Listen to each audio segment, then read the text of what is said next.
From the Library of Congress and the Smithsonian National Museum of African American History and Culture. 11. Can you say that again? Sure. Yeah. Okay. To start, today is Monday, April 25, 2011.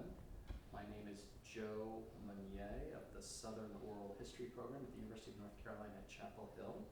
I'm here in collaboration with the National Museum of African American History and Culture. We are in Atlanta, Georgia, with Ms. Ruby Sales. Good afternoon. Thank you Good so afternoon. much for sitting down. It's a pleasure to be with you. It's a pleasure to be with you too. We are here for an interview in the museum series on civil rights history, although as we have touched on in our comments before we started today, we may talk about even that phrase and its relation to the history we're describing. Ms. Sales, thank you so much, and let's start, if we could, with, I'm interested to have you reflect a little bit about your father and mother. I noticed in my preparation that you described at one point your father as having been somewhat radicalized by the Korean War experience. Yes. But also, of course, probably the experience of growing up African-American man in the American South in his era. So, and your mother, too, was someone who would be forceful in public contexts in certain instances. Yes. I'm just interested in your reflections on your parents. Well, let's begin with my father. My father was the son of a woman who was either born in slavery, in enslavement, or immediately after. And we don't know how, but she learned how to read and write. And she was a teacher and valued education very much, and met my grandfather, who we think came down south from Virginia through the migration after the Civil War and landed up in LaGrange, Georgia, and moved from LaGrange, Georgia to Birmingham, and throughout that area as an itinerant preacher. And he married my grandmother, who had 13 children, and my father was one of those children. And my father joined first the SNCC camp, and then later joined the Army, and was also ordained as a Baptist minister and functioned as a chaplain in the Army, and was very much insightful in terms of the contradiction between being in the Army and having to live in a segregated and racist society. Not only that, he was a highly intelligent man who talked with us constantly about the issues of World War II. So I grew up knowing about Pork Chop Hill. I grew up knowing about the Big Three, Stalin, and so my father, what I'm really trying to say is that my father gave to us a world that had some context and meaning, and within that world, race figured largely. And he was very much active in raising the question during the Korean War about black men dying on foreign soil when they could not vote at home. And my mother, having grown up a very hard economic reality, having to fend for herself, developed a certain characteristic and a certain strength that prevailed in all that she did. And she was not someone to be passive. She was not someone to submit to oppression very lightly. We didn't want to go downtown with her ever, because if someone in the store disrespected her, it was going to be a scene. So we didn't want to go with her. And you mean specifically in relation to a white person? Yes, a white person who would disrespect her in stores. She would definitely have a lot to tell them about what they had done. And of course, being, self-conscious as young people, we just were totally embarrassed. You also would spend occasional summers, I understand, in Jemison, Alabama. Yes, which is where my grandmother lived. Yeah, And tell me a little bit about that experience. well, that experience was a very important experience for me on another level. It gave my life context. I would say, if without exaggerating, 30% of that town were Sales and were my relatives. And I could go to the cemetery and see generations of Sales laid out in the cemetery. And in addition to that, I had uncles and aunts and cousins, so I was a part of a large extended family.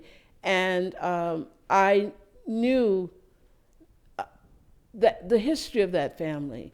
And I also began to see myself in relationship to my aunts. Let me tell you what I mean. Somebody would say, you're just like your Aunt Nin, or somebody would say that you're just like your Aunt Ray. So I had some, and so all of my life I saw myself as a Sales rather than as a Fletcher, which is what my mother was, a Fletcher. I was always a Sales in temperament, in looks, and in a love for knowledge. My father was very, very smart. Your father, he had or had not fought in the First World War? Sorry, excuse me, the Second He World War. had fought for a while in the Second War and then the Korean War. But the Second War was a little bit different because people really felt like they were fighting for democracy in a very different kind of way than they felt during the Korean War. So that was a little bit different for him. Right. You've also spoken a little bit about your experiences in something of a dual world as a child. Yes. Given that your father's NCO status in the Army meant that you had certain experiences on base that were not then replicated in society. Yes, that once we left Columbus, Georgia, which is about 10 miles from Fort Benning, we could ride on the front of the bus or anywhere we wanted to ride because of Truman's integration of the Army. And in addition to that, we could go to movie theaters, integrated movie theaters. We could go to integrated restaurants, and we could go to an integrated hospital where the doctors were white and very different from Southern white doctors. But for all of that, it sounds as if you're, and we'll come to this in a moment or two, it sounds as if you're real awakening to a more active consciousness about race, and that doesn't happen really until you're a little bit older. So No, it does not on a real conscious level. But it is operating. This is how it's operating. I don't have words for it, but my friends, we would go into department stores or women's stores and ask to try on bathing suits, and would do things. And for example, we sat on the front of the bus, rang the buzzer, got out, started laughing and running. So in our very childish ways, I think a lot of children in the South will recount stories where they challenged the system without realizing what they were doing, because intuitively we knew that there was something wrong with it, and that it wasn't nice or fair to us. what was the nature of your primary schooling? Where'd you go to primary school? I started out at a Catholic high school called Mother Mary Mission, because at that time my parents did not want me to go to a one-room schoolhouse. And then in the 3rd grade in my neighborhood, which was Carver Heights, one of the first subdivisions in Columbus, Georgia, principally because many of the men were affiliated with the military and got FHA loans. I then transferred to Carver High School, which was an incredible elementary school, where it was an all-black elementary school with incredible teachers who really believed that we were capable of achieving our highest potential and pushed us to do it. And so my elementary school was like 2 blocks from my house, and so was my high school. And my high school was a training ground for citizenship, for creativity, and for scholarship. And my principal, S.P. Charleston, and my homeroom teacher set the highest standards up for academic excellence. And we, although the world might have argued that black students were inferior, none of that touched us, because we thought that we were leaders, we thought we were smart, and we certainly thought that we were first-class students. And so in many ways, their gifts that they brought were two things: that they were able to insulate us from segregation in a way that kept us from being broken-winged birds. The other thing that they did that was really a tremendous gift is that they had the capacity to keep on fertilizing the ground of education and building generations when there was no evidence that their work would bear fruit.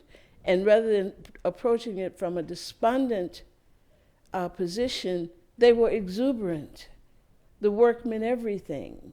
And the other thing that was very significant is that they connected young people with the project.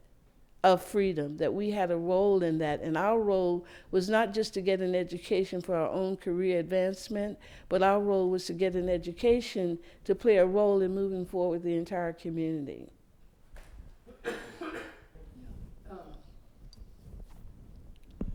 So you had the considerable advantages of this kind of experience with parents, as you described, with an elementary school setting as encouraging as the one you did. Yes, please. And a culture that took pride in our achievements, and a culture of people who themselves were deeply invested in the process, so that there was a connection between what our parents did and what the neighbors did. And they saw the school as part of a collective investment. They literally created a counterculture of education where, right in the glare of segregation, they managed to create good schools and good students.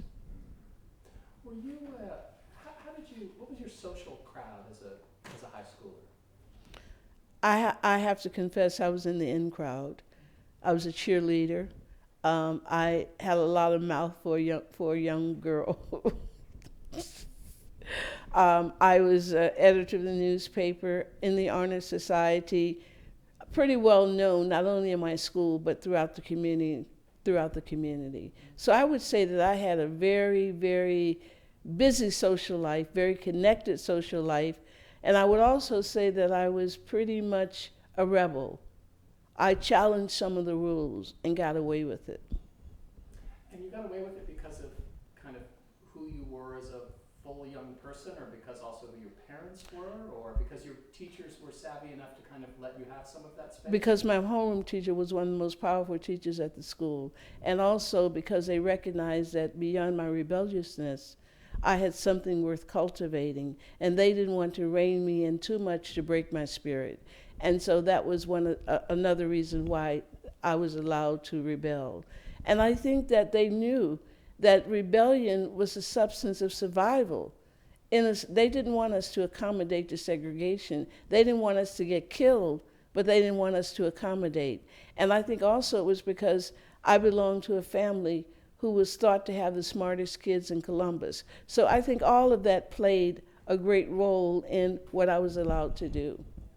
You moved at a very young age, and sort of measured by today's standards, I guess, towards Tuskegee. Can you Yes. explain how you came to shift there at such a young age in '63? Because there was a program throughout the South that if you could pass a test, you could go to school at a very early age. Some people went at 14, 15, and 16 years old. And I went at 16 years old. And I went to Tuskegee because my homeroom teacher, Marion Pitts Armstrong, went to Tuskegee. I had some notion in my rebellious state that I wouldn't go to college first. I would go to the Army.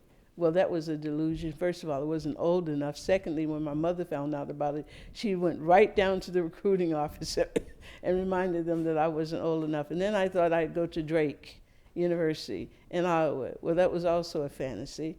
And I ended up going to Tuskegee. Tell me about the experience of landing at Tuskegee in the fall of '63, because obviously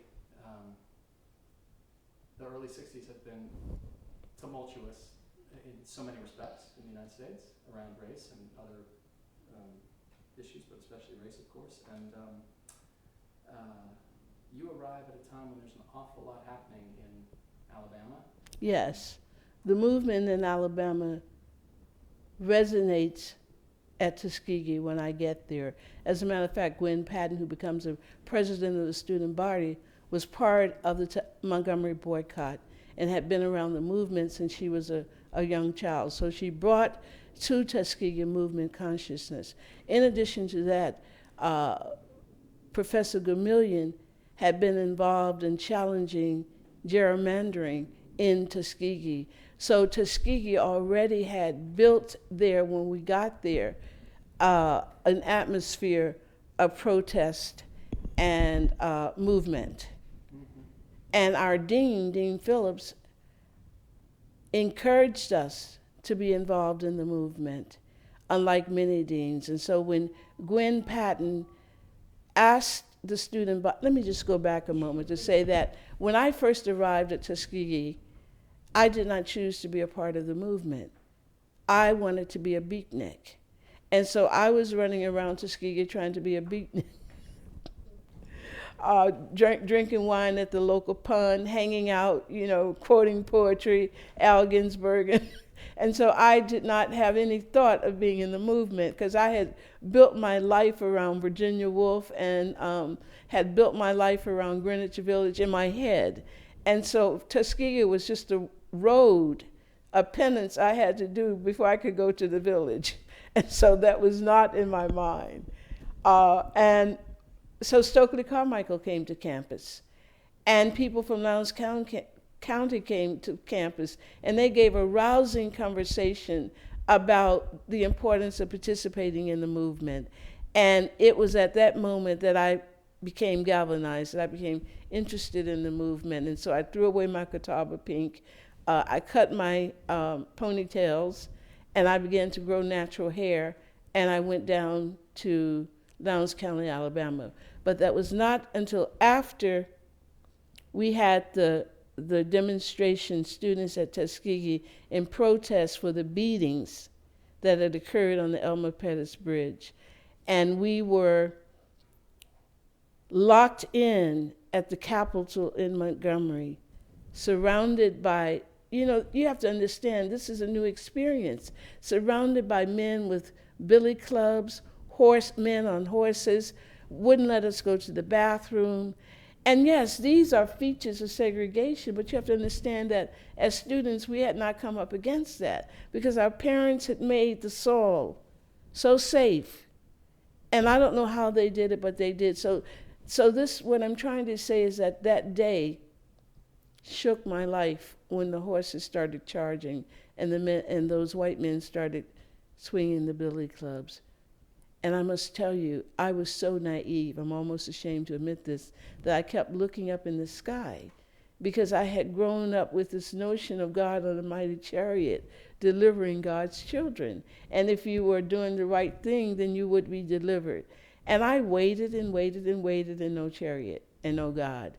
And that day, I lost my Southern Baptist religion and began to contextualize the world beyond theological terms, looking for social and economic terminologies to explain the world. So I would say, and it was in that setting that I saw the power of nonviolence when Annie Pearl Avery, one of the SNCC women, broke through the line to bring us food because no one could bring us food. The police would let no one come in the church. And I saw this little woman.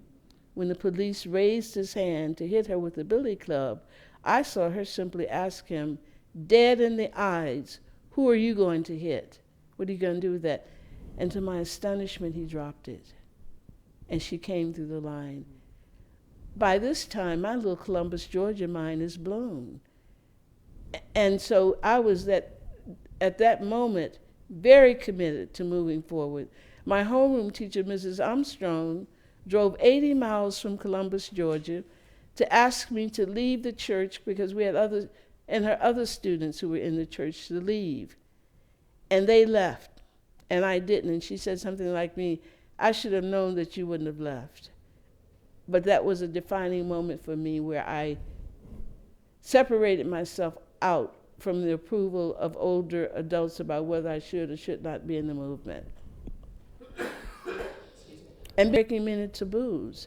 It meant going to a Freedom House and sleeping in the same room with men whom you were not having sex with, but redefining the nature of relationships between men and women, that you could actually sleep in the bed with a man and not have sex, that there was something between men and women called comradeship and friendship. So we were breaking all kinds of boundaries by being in the Freedom House. I had not, until just now, understood that your active participation didn't start until after Bloody Sunday then. Yes. This is spring '65. This is spring '65. Okay, so you've been a whole year and a semester then at Tuskegee. Well, we haven't been watching because, as I said, Gwen Patton is a part. And so things have been happening on campus. Some of them I participated in and others I didn't. And many of them had to do with talking with the community about what was going on in Selma. But my major commitment was not movement at that point. It wasn't that I wasn't doing things, but that wasn't a commitment. I was a beatnik. I was not a freedom fighter. Tell me a little bit more about your first encounter in Montgomery at the protest with a couple things. One with, you said a moment ago that it really does kind of sweep away your naivete to encounter that Yes. sort of rage and violence, but also I imagine there must have been questions that emerged from the fact that you didn't get the warmest reception even at Dexter Avenue Baptist Church from the deacons, as I understand. I don't think it was questions. I think it was totally amazement. I think it went beyond asking questions to really being stunned and trying to make a connection to understand how these people who had been at the forefront of movement could lock us out of their church, could want us to leave the church and not give us food. So yes, that happened, and at the same time I saw what happened is Stokely Carmichael reached the end of his limit at that period and basically had a nervous breakdown in the Montgomery airport because of all the violence and his years of being under siege. So many things were changing but I was not angry with the deacons, because there were the deacons. I was not angry with them because I guess I had been reared in an environment where you could question your elders. You could even not do what they say do, but you couldn't harbor a deep hate and anger. So I let it go because that had to do with them, I felt, and very little to do with where I was going. And seeing it that way, I did not hold any grudges against them, and none of us did. Very quickly after Montgomery, within the space of a few months. Hold up a second. Yes. Okay, we're rolling. I want to ask a couple things. I'd like to the extent that these were questions actively on your mind in that time at Tuskegee, and as you were transitioning, and we'll get to these other things in a moment, over to Lowndes County, your notion of yourself as a woman, young woman, you mentioned Gwen Patton, you mentioned, I know that also in other contexts, Gene Wiley, my Gene professor, Wiley yes. was a very important influence. Just your sense of how, perhaps, was there a shift, an evolution, a development in your sense of yourself as a woman in that time? As I said, that there had always been a perception of myself through the eyes of Southern Black women who were very busy on many fronts. But where the shift came for me in a very profound way was rethinking, what is my role in life? Do I have to get married? Do I have to have 2.5 children? How is it that I fashion a life for myself that represents my horizon rims and where I'm headed? So in that way, I think how I moved in the world on that level as a woman began to really, really change. And how I began to relate to men began to really, really change, because I began to see men, as I said earlier, not merely through boyfriend and girlfriend terms, but through friendship terms, and began to develop a deep trust in men because we worked together and had to depend on each other. So in an ironical way, as I was expanding my womanhood, I was also expanding how I saw men and the value of men, that I was not reducing them to a sexual object. After Montgomery, you had firsthand and pretty emphatic encounter with a lot of fear. And I wonder, let me ask two questions that run together. One is, why do you think you personally were willing to step forward and move towards Lowndes County and into an arena of such anxiety and active day-to-day worry and fear about your well-being? Why were you willing to do it, and why are some people willing to do it and others are not?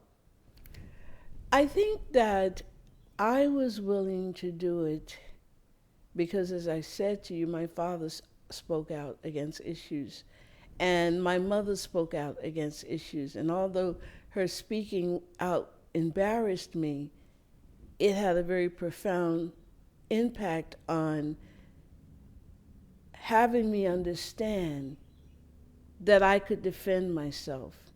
The other thing is I had such a big mouth in school that my principal would always say to me, "You're going to be a great civil rights lawyer."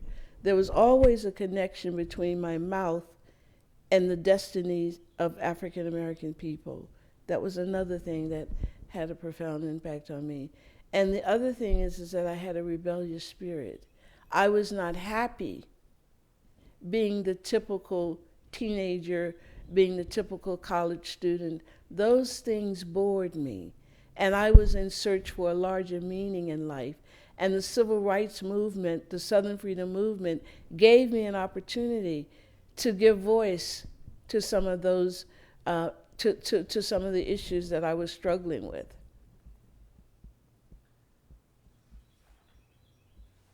You've said elsewhere that Let me just add to that, in that I had always seen myself as capable of doing exactly what men did in many ways because I was a champion marble player. I beat them at basketball. And so I never saw myself as being subservient. And that was an important part of the unwillingness to stay in a small space, which was circumscribed to women. I did not want to be merely in that space. Can you recall the emotional state, the mood, the perspective you had with you when you arrived in Lowndes County? And would that have been in June of '65 or May of '65 or? That, oh gosh, the date, that was, Jonathan was killed in '64, wasn't it? '65. In August. It was months before Jonathan was So killed. kind of at the end of the school Yes. year, May, June. A little bit before the end of the school year. Probably May then. Yes, yes. And I was, once again, while I'm growing, I'm naive. You have to understand that I didn't come from a hate-filled society. I didn't understand that people could hate you merely because you were black. I had an openness to the world that was devoid of violence. And it was repugnant to me to see anyone hurt another person. And so to enter into this world where the first day we went to register people to vote, Stokely Carmichael, Mary Nell Mosley, my friend who had come with me from Tuskegee, and we went down to the courthouse and the sheriff drew a gun to him and told him he would blow his nigger brains out. And Stokely said to him, "Well, hell will be an integrated hell tonight." And to see someone be able to stand up before a gun, not crying, not afraid, not backing down, touched me deeply and cemented my determination to be a part of this spectacular movement with young people. And then I think what also startled me were the stories that were told by the local people about the violent history of Lowndes County, about it being called Bloody Lowndes. I had met black people from the rural South because my grandmother lived there. But because they were my relatives, I didn't pay attention to their bravery and their hospitality. But in Lowndes County, I was moved by the hospitality and the bravery of the local people, that they would share the little bit of food that they had with all of us. Mr. Jackson gave us a Freedom House. Clara Mall, one of the young women in the county, risked her life driving us around Lowndes County all the way to Selma sometimes. And the community, its graciousness, its willingness to be with the threat of violence every day and to risk much more than I risked because they risked everything, their children, their houses, because they lived there. And I might have come to Lowndes County with some elitism, but I think that dissolved pretty rapidly. And I developed a lifelong respect for the capacity of ordinary people to do extraordinary things and their willingness under adverse circumstances to do it. Can you describe a day typical day that summer, you and Mary Nell Mosley building relationships? Okay. Ms. Sales, could you please describe a day doing work in Lowndes County? Maybe you and Mary Nell Mosley were out, and what that was like, what you saw, What we saw, we would knock on doors, talk with people, and sometimes we saw poverty that was so extreme. We sometimes saw children who were hungry, needed to be in school but had no shoes. We saw men and women out in the fields picking cotton and picking cucumbers, and we joined them to pick cucumbers, but I wasn't wanting to pick cotton. And we saw just a community living under the grind and the weight of segregation, determined not to be terrorized or intimidated. And so we saw the community going about its normal business on the one hand, but on the other hand, taking care of the immediate and new question of freedom. Did you feel that, as those first several months went on, did you feel that you were making progress? Did it feel like a successful project for you? I didn't feel that I was making progress because it wasn't for me to make the progress. I saw the evolution of local people moving from where they had once been to where they were going. I saw them executing leadership in mass meetings. I saw them participating in the process of organizing their neighbors to bring them to the mass meetings. I saw them preparing food so that people could eat. I saw them not being afraid when the police would stop them. I saw them, as we were forced to do, outrun pickup trucks of white men who were chasing us with guns. So I never felt it was my project. I never felt it was my goal to meet. I always felt that we were in a collective process and that no individual drove the process, that there was room for everybody and everybody had to carry their weight. So I thought I was carrying my weight, but I certainly was humble enough to know that it wasn't mine to define. Let me ask you, can you tell me a little bit more, paint a picture of Mrs. McGill, of Mr. Jackson, of John Hewlett, or Clara Mall? When I met Mr. Hewlett, he was I thought he was one of the bravest men I'd ever seen. You have to understand that I came from a community where I had never seen an uneducated black man in leadership position. That in our community, to be in that kind of leadership position usually was reserved for college graduates. And Mr. Hewlett was the first person I saw in that kind of position who did not have an education. And the other thing about Mr. Hewlett that really struck me was that every time he said he would be there, he showed up. And that was very, very important, keeping one's word in such violent circumstances. Clara Mall was like a wild stallion in a very good sense. She could drive 100 miles an hour, which she often did when we were being... One sec. I'm sorry. We're rolling. Okay. Can I have you make an important point you did about Mr. Hewlett, specifically in relation to he was always there when he said he would be? He was always there when he said it would be. And he was not a man who demanded the spotlight. He was not a man who insisted on holding the microphone and not letting anyone else speak. He was, in many ways, at the height of his sincerity. And I came to trust and rely on him, and we had a connection. His sister had taught me in high school, so we had that little connection. I thought he was the right person at that particular time. Tell me about Clara Mall. Clara Mall was my friend, in addition to being a woman who lived in the county. And I often spent the night with them at their house, and she was married with 3 children, but she had an absolute commitment to the movement. And she and I would do very daring things, go into areas to register people to vote where we probably shouldn't have gone. And she was always there with food. Her grandmother had was having a lifetime liaison with one of the richest white men in the county, and she owned a bar. And so Clara Mall was off limits to local white mobs. And so she could tear through the county and do anything she wanted to, and if you were with Clara, you were well protected. And the bar was off limit. And so we would gather at the bar that our grandmother owned with some Friday night recreation. Clara was very important. Even Stokely relied on her. Clara was very important to the movement. Stop. And Clara was beautiful.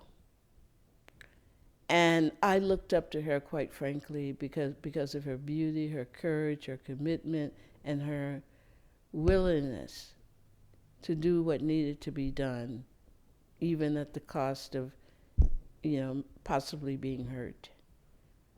And she played an important role in the movement. I think Lyndon Johnson signed the Voting Rights Act on the 6th of August, and it was just a week thereafter, I guess, that Fort Deposit protest happened. Can you talk a little bit about how that picket came into being? Because I know that there were the young people in Fort Deposit whose parents worked on plantations and were forced to shop at the local store. And because of this, they were often cheated and never realized any profit from the work that they had done all year. And the young people, the young black people, were angry at seeing their parents being cheated. Not only being angry, they were on fire with movement spirit, and they wanted to play a role in changing things, not only for their parents, but for Alabama and for the nation. And they brought to us a plan where they wanted to do a demonstration. And SNCC did not want to do that demonstration. But how do you tell young people who are organizing and stepping forth for the first time, how can you squelch their spirit and say, don't do it? The reason why we didn't want to do it is that, to be perfectly honest, we were frightened, because a Fort Deposit was just a nightmare. And so we had a great SNCC debate that went on for hours and hours to talk about what we would do. And a part of that debate hinged on the question of Jonathan's participation, Jonathan and Father Marsro's participation. And Stokely very much wanted to keep the movement open to whosoever wanted to come, let them come. He did not want to close out, despite the dangers of black and white together in Lowndes County. He did not want to close out the possibility of John's participating. And by then they had become friends. I was among the people who said no. I said I thought it was too dangerous. I said that I thought it would jeopardize what we were trying to do. And of course, Stokely's voice and Jonathan's voice, who argued vociferously his position, won the day. And I ended up feeling, if you're going to segregate the movement, then why are we here? And so I went over to their position after really thinking about the arguments, the genuine arguments that were being made, not grandstanding arguments, not exploitive arguments, but genuine arguments that came from democratizing the movement and holding to that vision of democratization.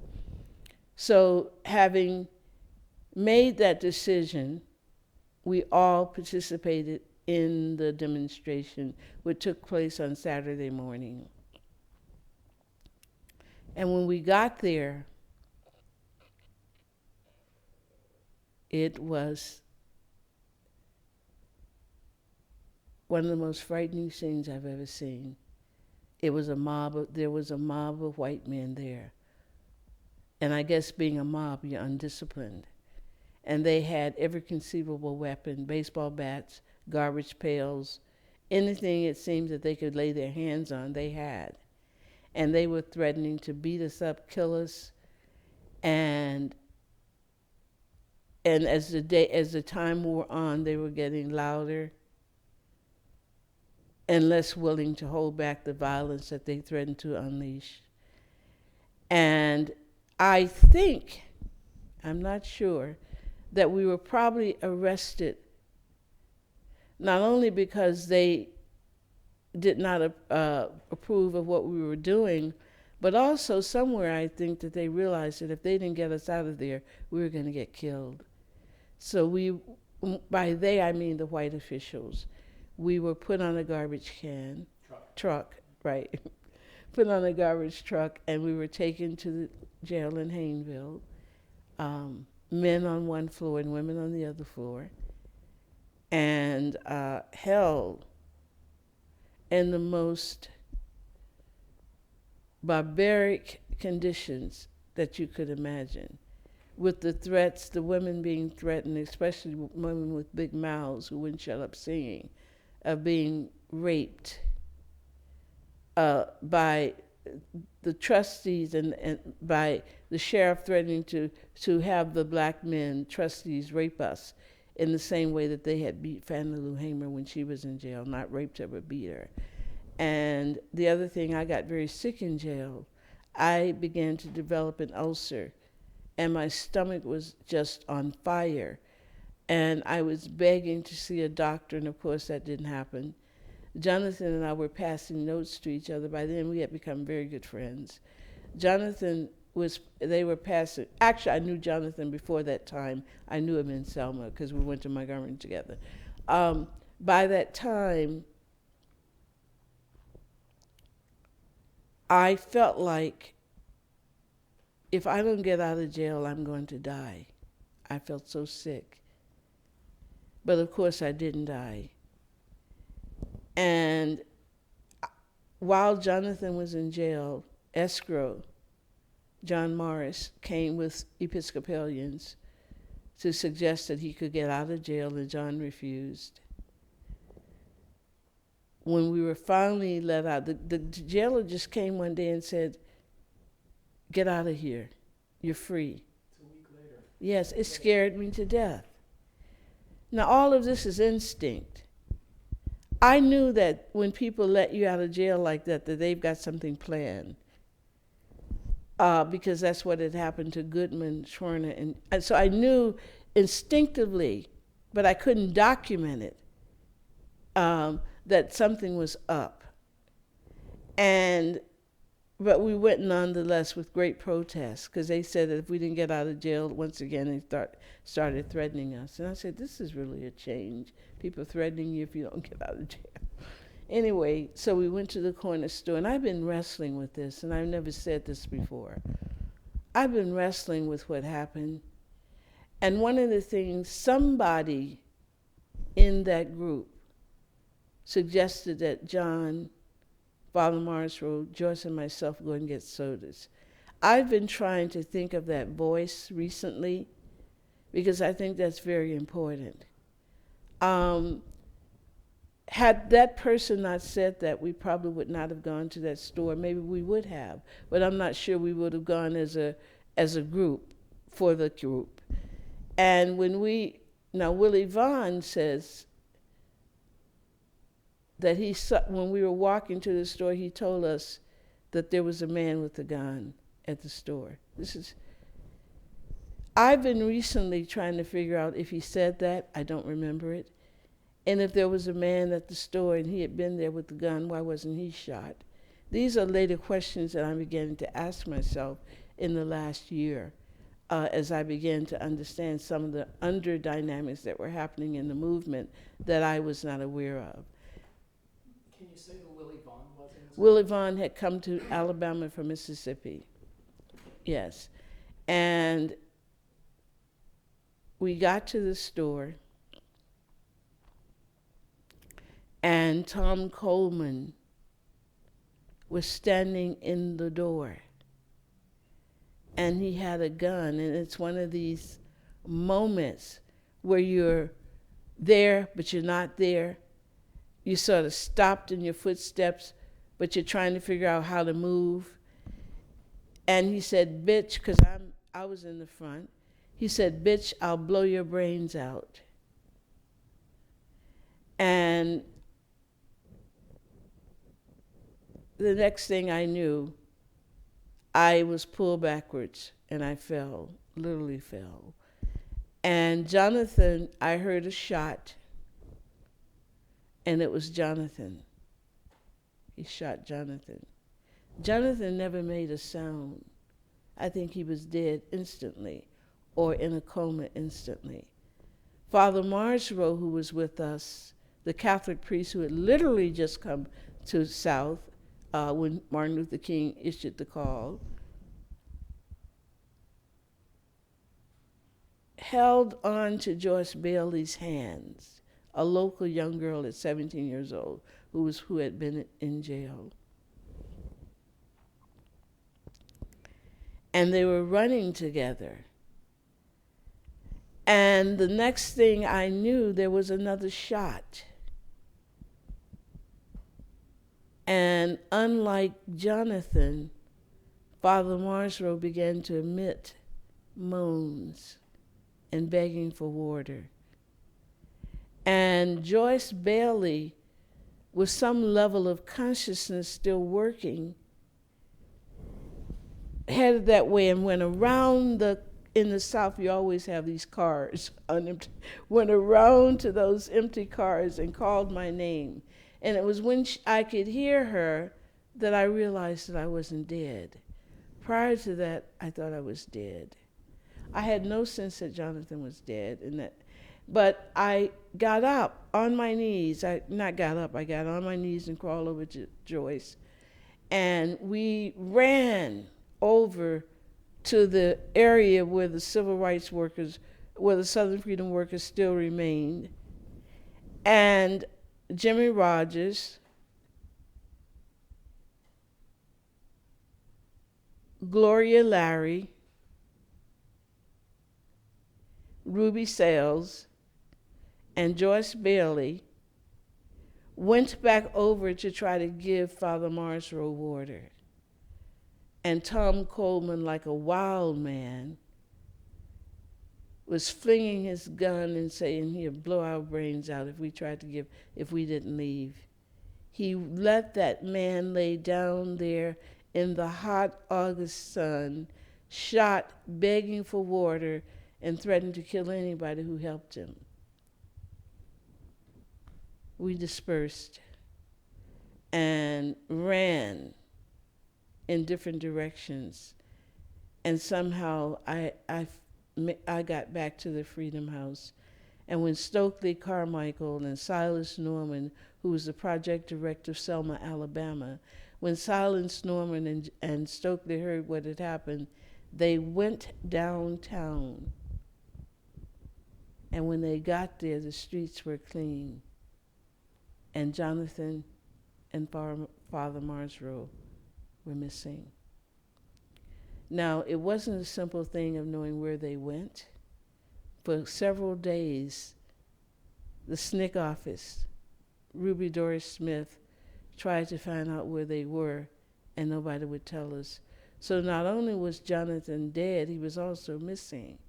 And they talked with John Doerr of the FBI, of the Justice Department, and trying to figure, and you can imagine his mother not knowing where he was.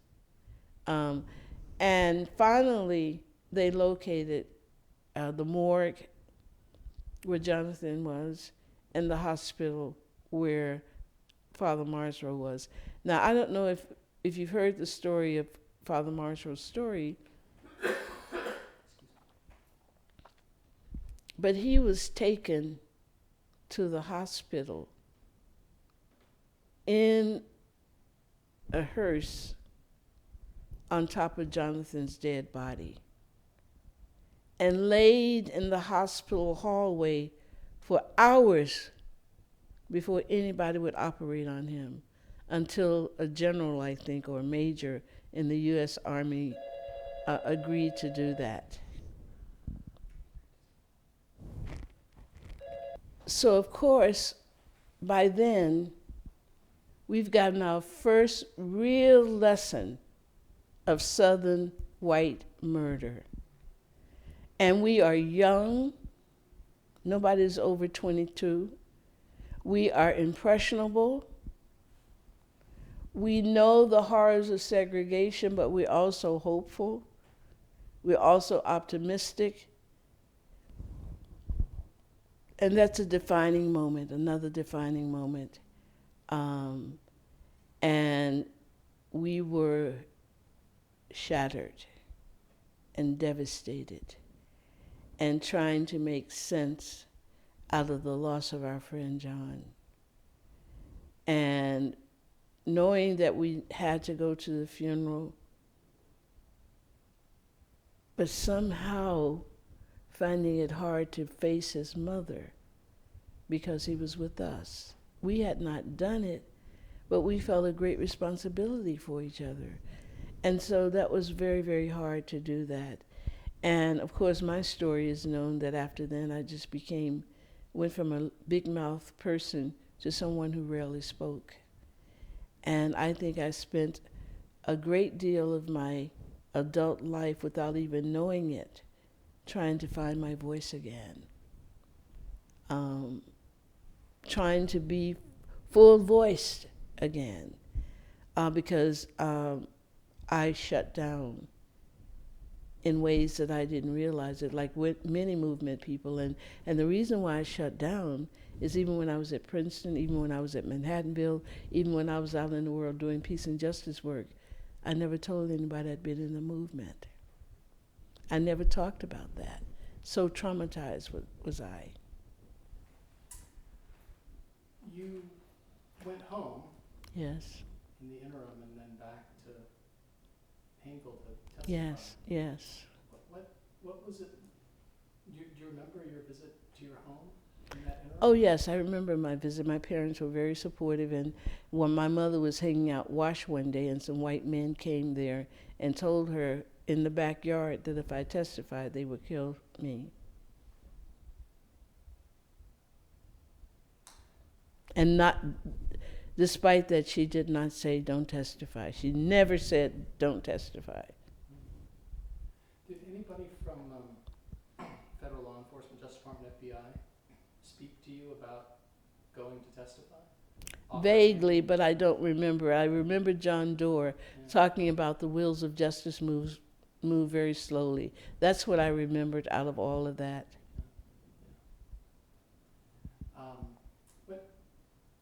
What was your experience when you went back to Haynesville to testify?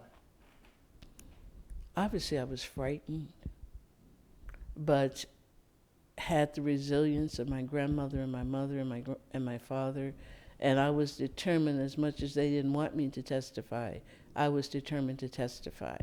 And I was also belligerently, in the sense that I refused to be intimidated,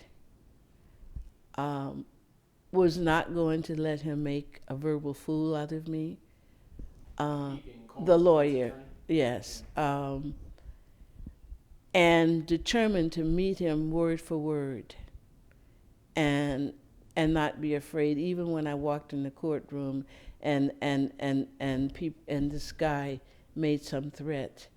In the courtroom, the hostility hung like icicles in the courtroom.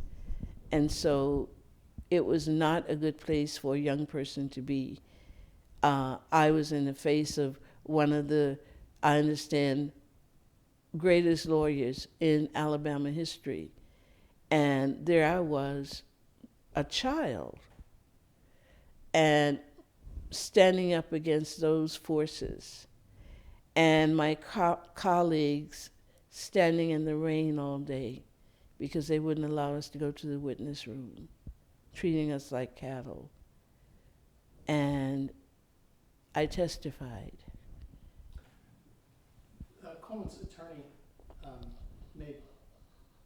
was not the least bit shy about attempting to frame your and Jonathan Daniels' relationship in a certain way, insinuating that you were having a sexual relationship.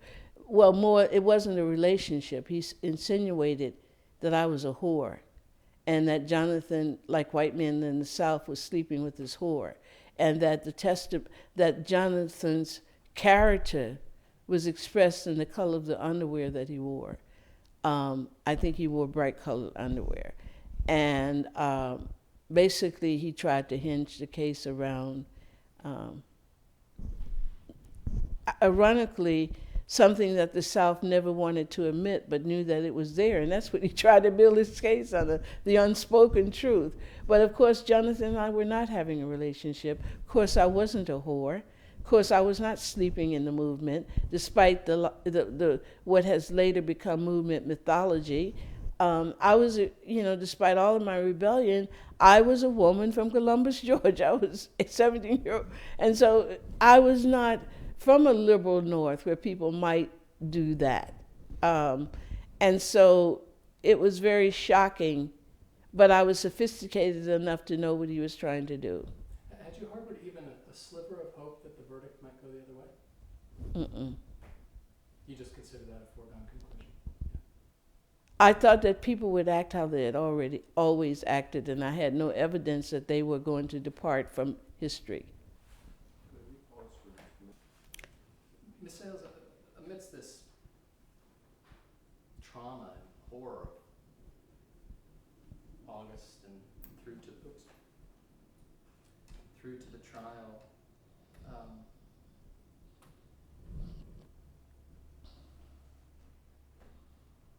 was there anything about that experience that caused you to fundamentally reconsider your commitment to nonviolent social protest?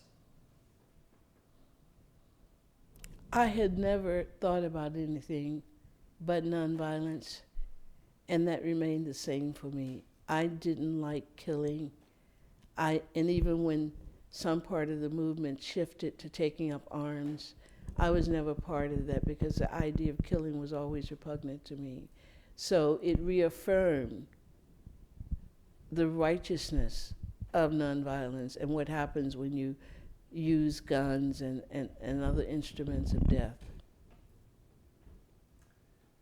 I'd like to talk about all of the history you just described in terms of long and complex aftermath, and maybe we can organize that in a couple of ways. One is to think about all the implications in the long aftermath for you personally, and then also for the county and the folks of Lowndes County. And let me start with that second first. You've said that the killing, the wounding of Father Morrisroe, the trial, the acquittal, did not in fact defeat the movement in the county. No, it did not defeat the movement.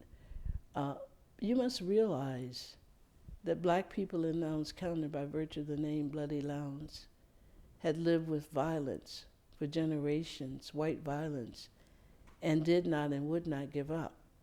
So they continued as they'd always done.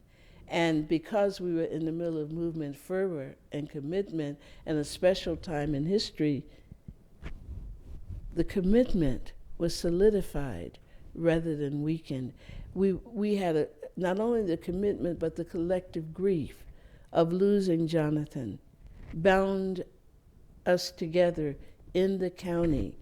And instead of retreating because of that, people were even more determined to move forward. Stokely was even more determined to move forward. Silas Norman was even more determined to move forward. I was even more determined to move forward. So it did not frighten us as it had intended to do.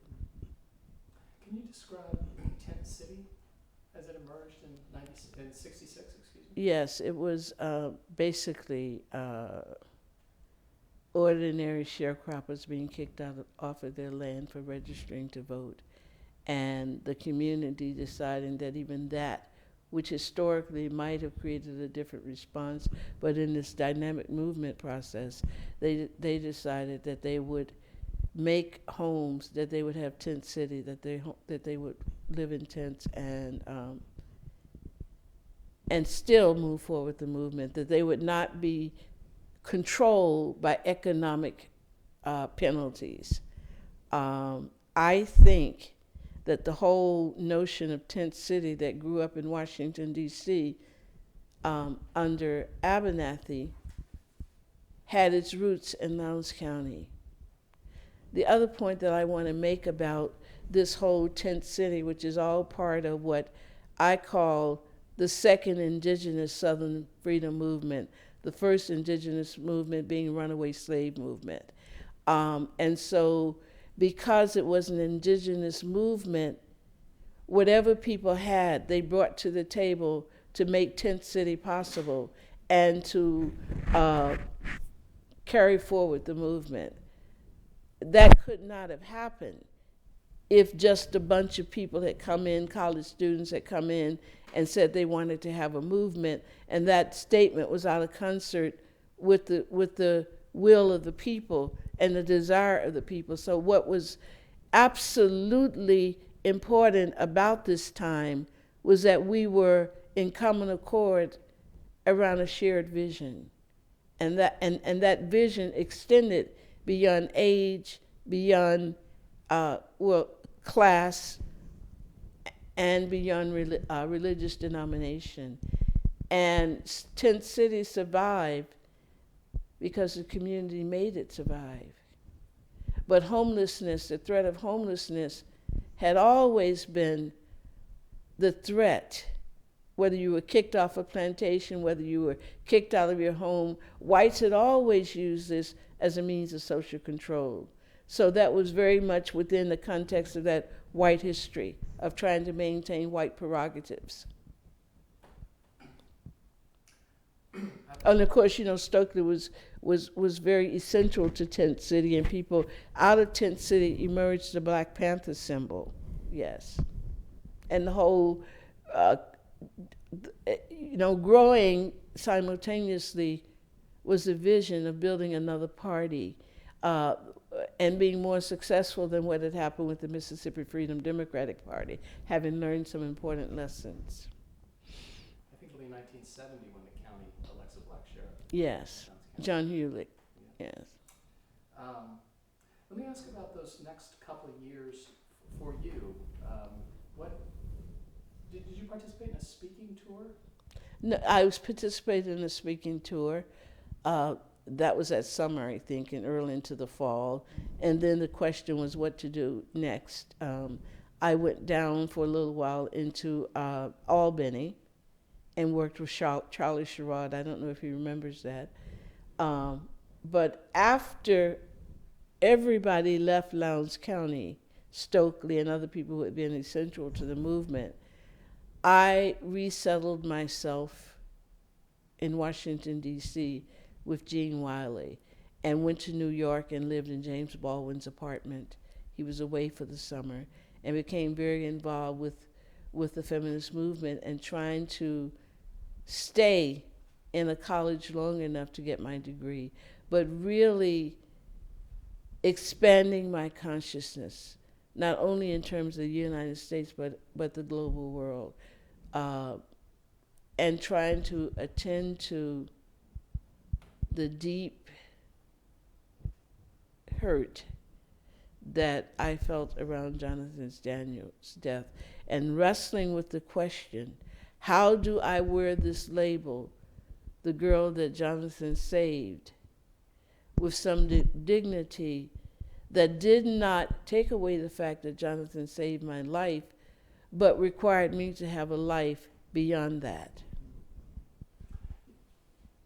For several decades now, you've worked in a range of contexts to do social justice, activism, and organizing, and educating. I want to start with, as we touch on that work, I want to start with, can you talk a little bit about your perspective on the ways that even here our team from the museum arrives talking about a civil rights movement project rather than a Southern freedom movement project. Can you talk a little bit about the way you conceptualize these? Yes, I think that I prefer to call it, in retrospect, the Southern freedom movement, because it was not only a movement for civil rights, but it was also a movement for human dignity. It was also a movement to abolish the violence and terrorism that whites executed against black people for more than 100 years during segregation.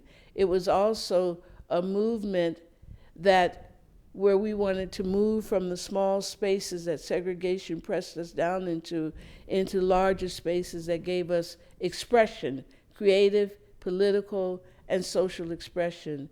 And the reason why I say it was a Southern Freedom Movement, on the other hand, is that the results of this movement not only humanized black people, but it had the possibility of opening up the world for white people so that they could lead a more meaningful life. And the other part about being a movement is that this was not an event. This was a dynamic process that was connected to many events that had happened in the black community, like the student movement, the Southern Negro Youth Cooperative in the 1940s. So we just didn't spring up out of nowhere. And so that the other part about the Southern Freedom Movement is that there was a direct connection between the aims of Southern black education and the ultimate explosion of the Southern Freedom Movement. And I think that when you limit it to civil rights, you obscure, first of all, the horrors of segregation. You do not have to come to terms with the violence. You do not have to come to terms with the economic oppression. You do not have to come to terms with white people who wanted to turn black schools into plantations. You do not have to come to terms with the fact that no black girl was safe from rape in that society. No black girl was safe from rape in that society. You obscure all of that. And at the same time, you obscure the long, hard years of black struggle and the blood and the sacrifice that we had poured into that struggle. I think that it does not do justice by limiting it to, and it's really not accurate to limit it to the movement. And one other point I want to make about that is that when we look at Rosa Parks, people often think that she did that because of her civil rights and wanting to sit down on the bus. But she also did that. It was a rebellion of maids, a rebellion of working class women who were tired of boarding the bus in Montgomery, the public space, and being assaulted and called out of their names and abused by white bus drivers. And that's why that movement could hold so long. If it had just been merely a protest about riding the bus, it might have shattered. But it went to the very heart of black womanhood, and black women played a major role in sustaining that movement. And so that's why I think it's really important to see the larger context. I don't think a civil rights movement could have lasted as long as this movement did without the cultural nuances of God, without the theology, without the intimacy, without the connections, and without the strong desire to be first-class human beings. I want to ask about ways in which American society, black and white, others, the complex communities that even those terms in summary can't begin to represent, and think about the way we look back on this history and the way it's written. And I know that you had a very specific kind of experience when you were in graduate school in U.S. history, and I'm very interested in your thoughts about the narratives of American history, about the narratives of this period as they were written by professional historians then and now, and how you... Well, I believe that they were narratives where whites dominated the story, and they were narratives that started from a very faulty assumption that black people were second-class human beings, because they didn't understand that you could be in a school that lacked facilities. You could be in an unjust school, a school system, but that didn't mean that you had a second-class mind. They did not understand the roots and nature of the Southern culture, and they did not infuse within the narratives the stories and the work of ordinary people like Vanessa Seidel Walker's book, Hello Professor, really talks about that black people built this network across regions, states in the South that connected them to in a project to advance the black community through education. There was very little understanding of black people as having any traits beyond deficits and pathology. So the argument always started from the deficits and always saw us as the extension of that which white men had made, rather than, as Ralph Ellison says, what we had made out of the ashes of segregation. And so that was really the problem with the narratives. And oftentimes people who wrote the narratives had very little understanding of the culture that they were writing. For example, they often talked about Martin Luther King being influenced by his time at Crozier and his time at BU. But the truth of the matter is, while he might have learned a lot there, he knew that in order to be a leader, he had to use what he had grown up with, the cultural resources. So when he preached, he didn't use the symbols that he had learned at BU. He talked about God as being the lily of the valley, a bright and morning star, a shelter in a raging storm, a way out of no way. He was testifying with the people. But historians didn't understand that, and they saw him as the exceptional Negro. There was no exceptionality in the South. No matter what you accomplished, you were black. Even if you were a college president like Mordecai Johnson, you couldn't vote. So the culture of exceptionality did not exist in the South. It existed in the North. Black students were not plucked out of their communities at an early age and put into white schools where they developed a distance and in many ways a contempt for ordinary black people. The South was very different. We shared a tremendous intimacy. Nobody talks about that the movement happened because of the intimacy that we shared. No one talks about what did knowing mean in that a Southern freedom culture. Very little is understood about that. And I think that we really have to begin to rethink the kind of questions that we ask and the kind of who it is that we use to document what we're saying, and why was this movement particularly a Southern movement? Not because it was located in the South, not because it was, beyond the fact that it was located in the South, it was segregated. It also has to do with the Southern culture. That I brought to the movement a certain understanding of the world that was greatly shaped by growing up in the South. Bernice Johnson Reagan brought to the movement all of what she had learned as a Southern black girl. And that's very important. And that learning kept us, despite our disagreements, connected to the generations, because we sang the same songs and prayed the same prayer. And even when we thought black people were praying too much, our older people were praying too much, we still knew the prayers enough to say amen. And that's what kept us connected. Let me ask you to say one more thing about that theme of intimacy that you mentioned. Well, I think what segregation did is that you are bound together and you know each other not only through blood, but through the common experience.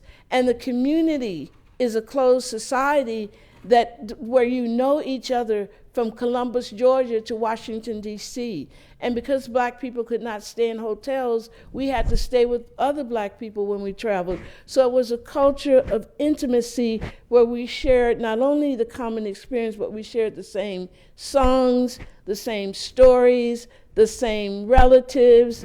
We were locked into this intimacy. And the intimacy manifested itself where a person could say to you, I'm going to tell your mother if you don't sit down. And you sat down because you know she had to tell your parents that. So we were greatly intimate through the school, through the churches, through social clubs, through associations, and through the playground. The playground has not gotten its place in history about a gathering place that was a training ground for young people to come together. playground was very essential. Let me ask about language, and two specific instances suggest, I think, a larger attention to language and the power of language that you were very careful about.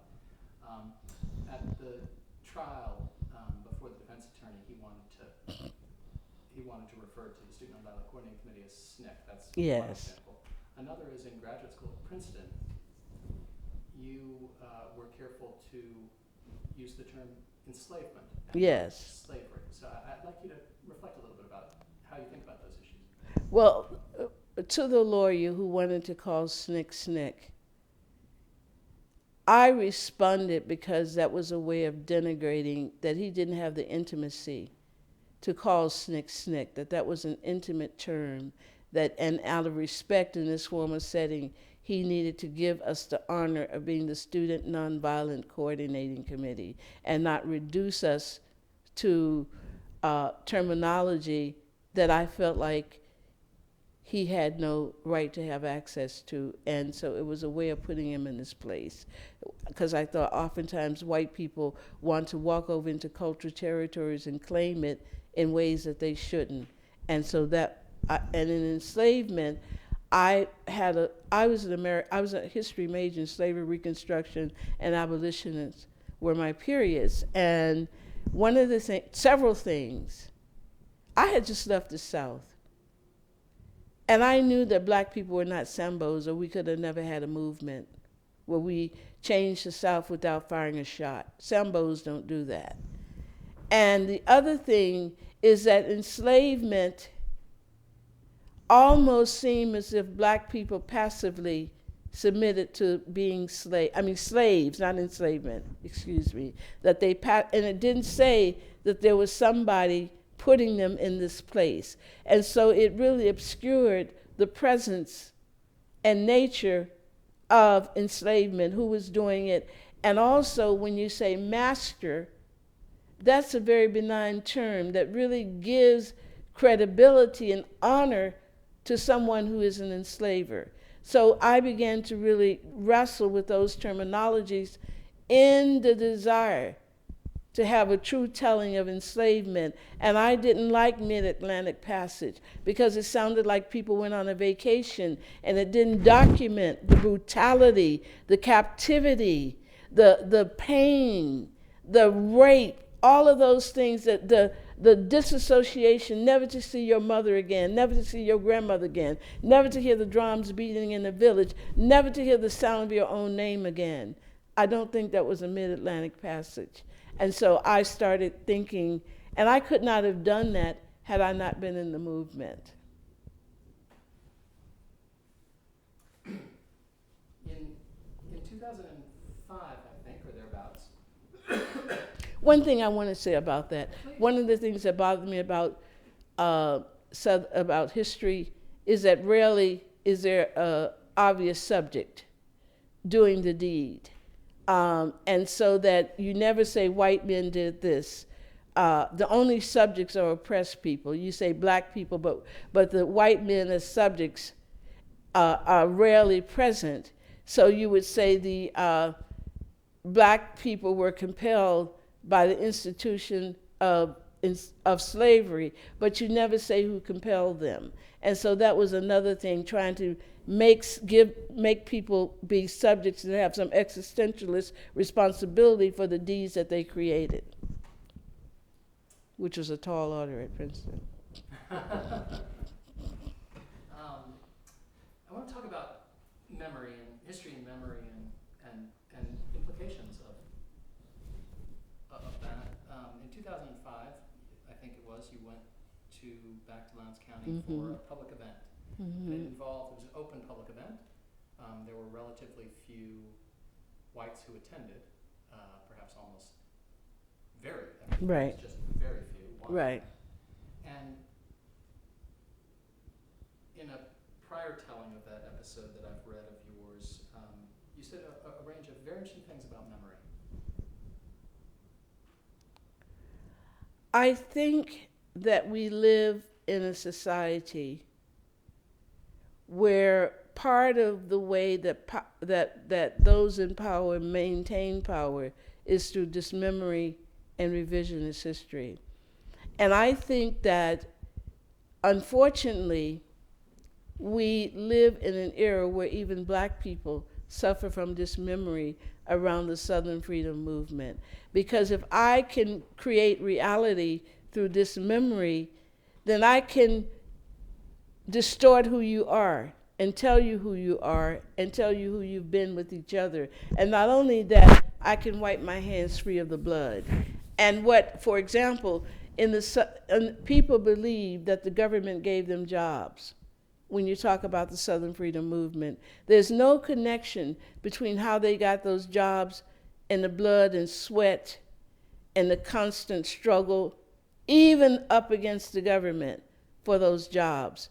And not only that, we live in a post-racial world that has tried to wipe out the meaning of whiteness and have distorted the discourse where black people, when we say something is racist, we're the predators and white people are the innocent victims. And that comes about because of dismemory and what I call stealing history. Not only because it's not just dismemory, when you make yourself the good guy in the story and black people the villain, and you eradicate our place in history, then you've also stolen history. And I think that that has been an important nature of European history and European American history. And I also think that without memory, you could execute the cultural wars that have been executed in the last 40 years that targeted the strongholds of African American survival, turning liberation theology in the black church a prosperity gospel, tearing down black schools, as David Soselsky points out in his book, fragmenting the relationship between black students and black teachers and principals that had been part of the reality for more than 100 years, and putting them in classrooms where 85% of the teachers are white, in a situation where between 1950 and 1962, 38,000 African American teachers were fired in 13 southern states. All of these actions create dismemory. And we are here today because of that dismemory. Nobody remembers that Carver High School in 1968, the year my brother graduated, had 7 National Merit Scholars in a segregated school of 200 and some students. So what you then say is that black students are criminals. You criminalize black youth, and you make the world believe that they are the biggest drug addicts when the statistics show that that while we are the largest number in jail, we are not the largest number users of drugs. White people are. And so, and I think in terms of memory, it's important to ultimately remember, as it relates to struggle, that black people did not come all the way 100 years through the veil of segregation to get 1 seat in the White House. That was not the destination. The destination was to advance democracy in America in a way that not only improved the lives of black people, but also the lives of all people in society. And we were not wanting to be, in a real sense, the king. Pause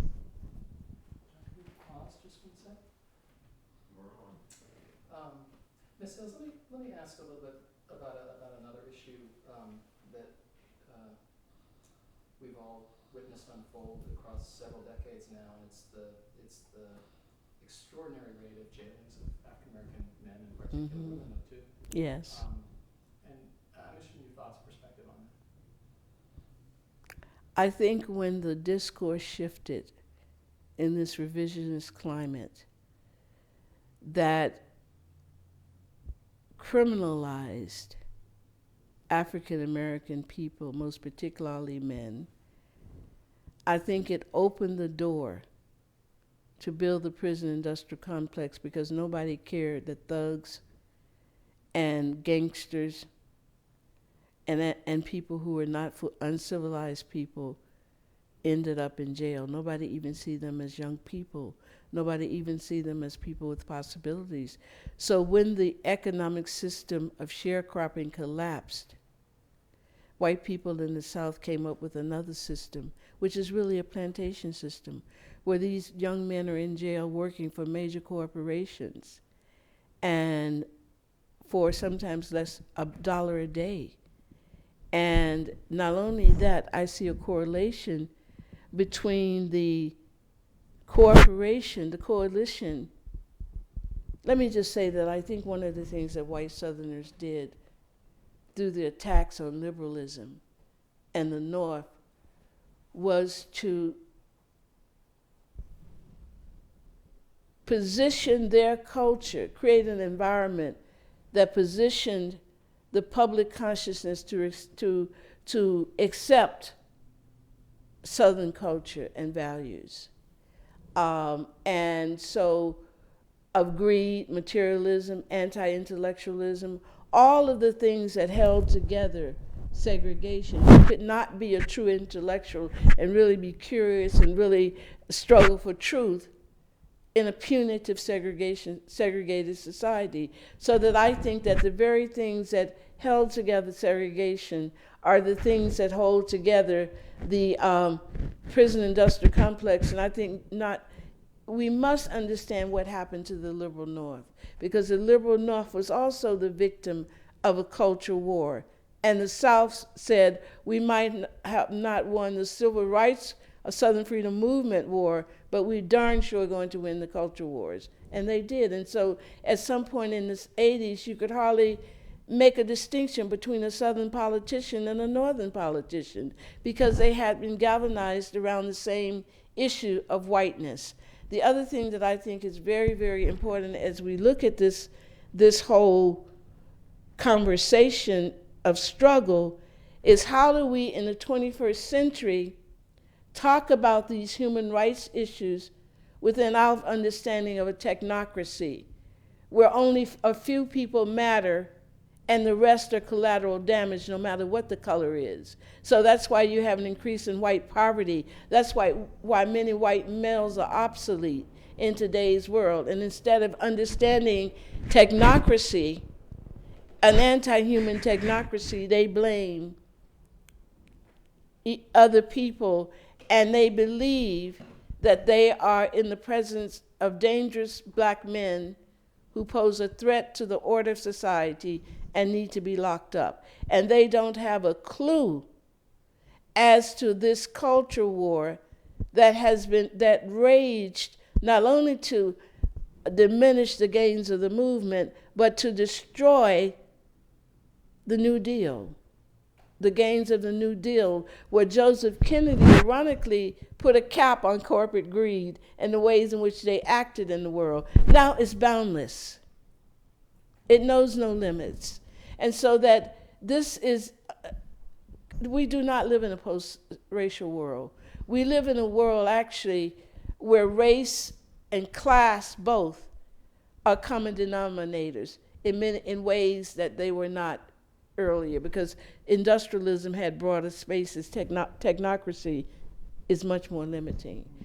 And there is no place for these young men. This is what I'm trying to say. They're meaningless. They're collateral damage, and they are considered human waste, as Jacques Ellul talks about people being human waste in a technocracy. So this is where we are, and that, like the South, which was very fascist because only one voice could go forward, whether it was in the newspaper, whether it was on in the public pulpit, we are moving towards that fascist culture. And it comes out of the heartbeat of Southern politicians. Coalition of Southern people. You've worked very actively to engage these issues in a host of contexts. Let me ask you about Spirit House, and maybe we could conclude today with some. I'd love to have you describe your work with Spirit House.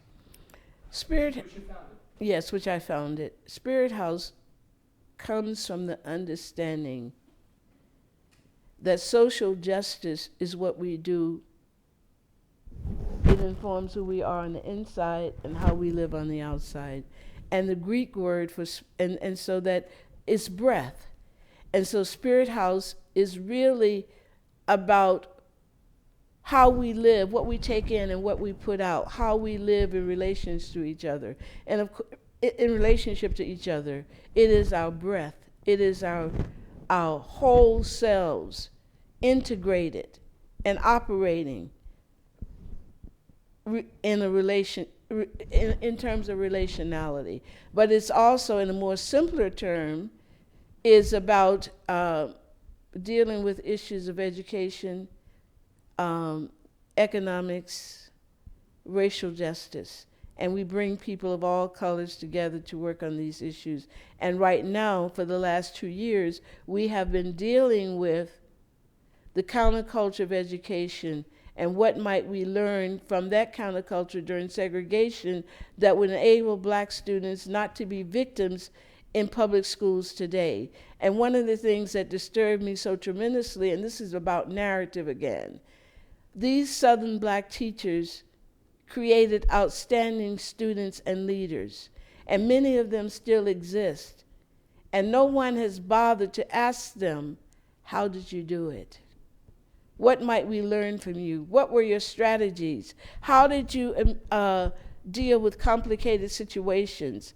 How did you invigorate young people to believe that they could make a difference even when the white world said that they couldn't? We've been trying to get that conversation on the table, and we've been trying to make a connection between public schooling and the survival of HBCUs, which are, many now are being under the gun for being folded into white colleges that are not doing well. Many of these white colleges are mediocre colleges that, once again, need resources from Black people. So taking Black people's resources to enhance white schools. Thank you so much for spending this afternoon with us, and it's really an honor to be with you to share this discussion. Thank you. Thank you very much for being here, and it's been great being with both of you. Thank you. This has been a presentation of the Library of Congress and the Smithsonian National Museum of African American History and Culture.